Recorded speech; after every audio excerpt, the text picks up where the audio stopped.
Necessity for the written law.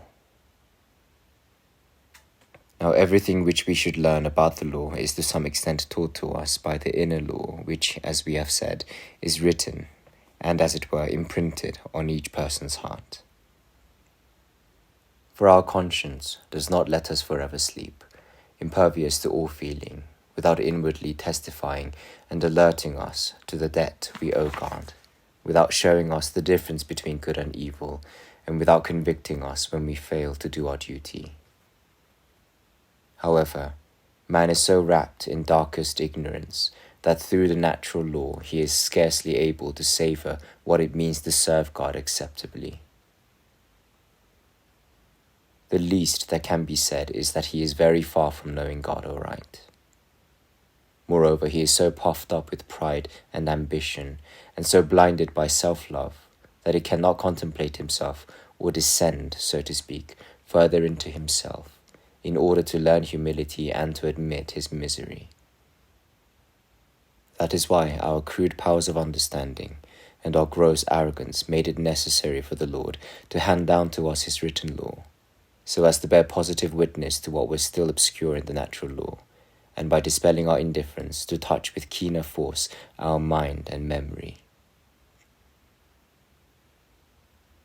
We are now in a position to understand what should be known about the law, that God, being our Creator, is entitled to be both Lord and Father to us, and that we must therefore give him glory, reverence, love, and fear. That consequently we are not free to follow our heart's desires wherever they may lead, but that we are wholly reliant on our God and must keep only to what pleases him. That he loves righteousness and integrity but hates iniquity. That if we do not want through willful ingratitude to turn away from our Creator, we must always cherish righteousness as long as we live and strive to make it our aim. For if we revere him alone as we should when we prefer his will to our own, it follows that the truest honour we can do him is to practice righteousness, holiness, and purity. Nor is it possible for man to excuse himself on the grounds that he lacks the power and, like the impoverished debtor, is unable to pay.